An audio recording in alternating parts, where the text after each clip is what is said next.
पंचायत एवं ग्रामीण विकास विभाग के अधिकारी एवं कर्मचारियों ने जिला प्रशासन के खिलाफ मोर्चा खोल दिया है। मध्य प्रदेश पंचायत एवं ग्रामीण विकास विभाग अधिकारी कर्मचारी संयुक्त मोर्चा जिला रीवा द्वारा संभायुक्त को ज्ञापन सौंपते हुए कलेक्टर एवं जिला पंचायत सीईओ पर दुर्व्यवहार, मानसिक प्रताड़ना और अनावश्यक दबाव बनाने के गंभीर आरोप लगाए गए हैं। संयुक्त मोर्चा ने आरोप लगाया है कि कलेक्टर नरेंद्र कुमार सूर्यवंशी द्वारा विभागीय अधिकारियों और कर्मचारियों के साथ बैठकों में अभद्र एवं अमर्यादित भाषा का उपयोग किया जाता है।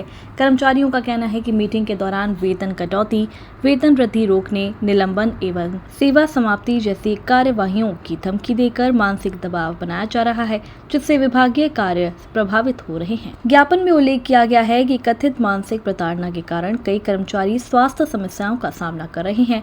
कर्मचारियों ने दावा किया है कि जनपद पंचायत नई गढ़ी के रोजगार सहायक राजेंद्र गुप्ता की हार्ट अटैक से मृत्यु हो गई, जबकि सिरमौर जनपद पंचायत की एपीओ मनरेगा श्रीमती सुनीता शुक्ला बैठक के दौरान अत्यधिक दबाव के चलते अस्पताल के आईसीयू तक पहुंच गई। कर्मचारियों ने ये भी आरोप लगाया है कि मनरेगा आवास सहित अन्य योजनाओं में कार्यरत कर्मचारियों को पिछले 5 से 6 महीनों से वेतन नहीं मिला है। इसके बावजूद लगातार कार्य का दबाव बनाया जा रहा है।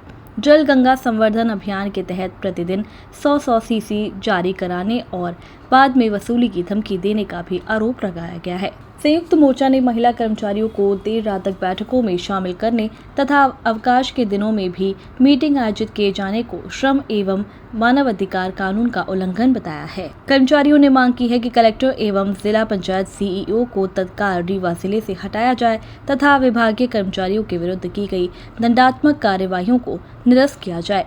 मांगे पूरी नहीं होने तक पंचायत एवं ग्रामीण विकास विभाग के अधिकारी कर्मचारियों ने अनिश्चितकालीन हड़ताल पर रहने की घोषणा की है। ये हितग्राही मूलक योजना है। हितग्राही मूलक योजना में क्या रहता है कि हितग्राही को खुद काम कराना रहता है। तो यहाँ पे स्थिति ये है कि अगर कोई हितग्राही तैयार नहीं है तो उसको मजबूरन हम उस पे दबाव बनाते हैं। दबाव बनाने के बाद काम करवाते हैं। इतना सब कुछ करने के बाद भी यहाँ पे रोज बीसी होगी, बीसी के जस्ट बाद एससीएन मिल जाता है। हमको संडे भी यहाँ पे कभी भी किसी भी टाइम बीसी हो जाती है। हम फील्ड पे अपना काम करते रहते हैं। फील्ड के काम के साथ यहाँ पे बीसी होती है।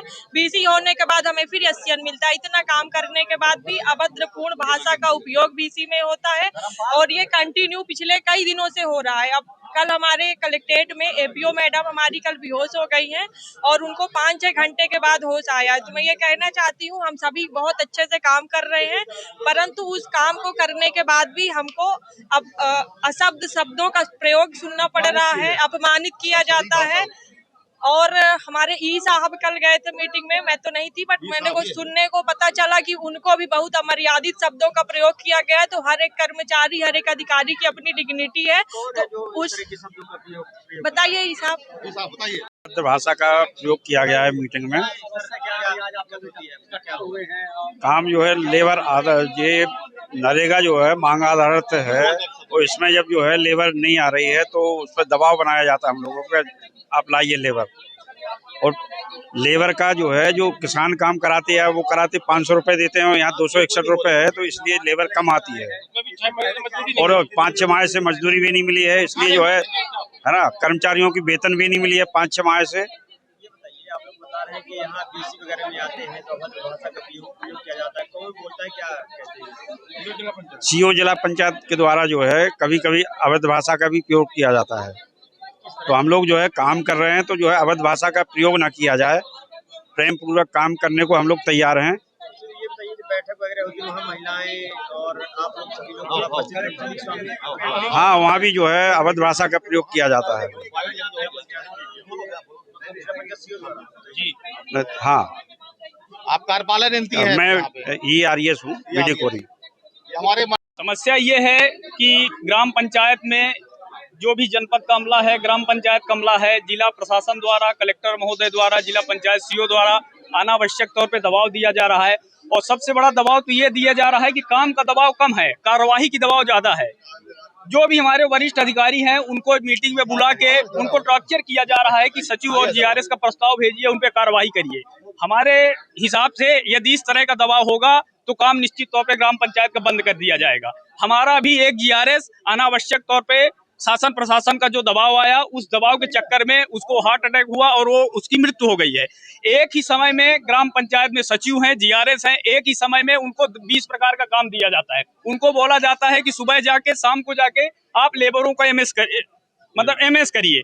उनका ई अटेंडेंस होता है, अटेंडेंस किया जाए। उनको जनपद में भी बुलाया जाता है, उनको जनगणना में भी लगाया जाता है। मेरे समझ में नहीं आता, वरिष्ठ अधिकारियों को ये नहीं समझ में आता है कि वो हनुमान जी नहीं है कि एक ही समय में हर काम कर लेंगे, उड़ के जनपद की मीटिंग भी कर लेंगे, आके अटेंडेंस भी कर लेंगे और जनगणना भी कर लेंगे।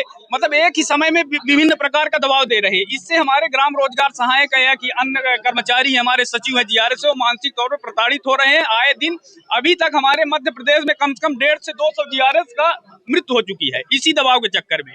और हम लोग ये चाहते हैं कि हम लोगों से प्रेम से काम कराया जाए। बढ़िया जो भी कर्मचारी ऊपर हमारे वरिष्ठ अधिकारी हैं, जो भी चैनल है, उसके तहत हम लोगों से काम किया जाएगा तो हम लोग मतलब सहर्ष पूर्वक, धैर्य पूर्वक, खुशी पूर्वक काम करेंगे। ये दबाव पूर्वक काम किया जाएगा तो हम लोग काम करने के लिए तैयार नहीं हैं। और वेतन 5-5 महीने वेतन नहीं मिल रहा है, 261 रुपए मजदूरी दी जाती है, उसमें लेबर स्थल में जाके अटेंडेंस लगाने को तैयार नहीं है। वो काम करने के लिए 500 रुपए, यदि जो गांव के लोग होते हैं वो 500 रुपए देते हैं, उतने में मजदूर मिलते नहीं है और 261 रुपए में अनावश्यक दबाव। ये एक तरफ ये कहा जाता है कि नरेगा मांग आधारित काम है। जब मांग आधारित काम है और लेबर एक भी मांग नहीं कर रहे हैं तो क्यों दबाव दिया जाता है कि लेबर लगाया जाए? तो यदि ये प्रक्रिया रही तो हम लोग सामूहिक अवकाश में जाएंगे, बिल्कुल काम बंद कर देंगे।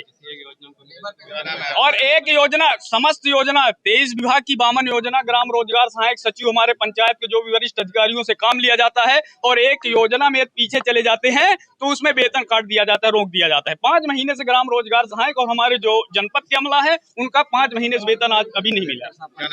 देवेश तिवारी, जिला अध्यक्ष ग्राम रोजगार सहायक।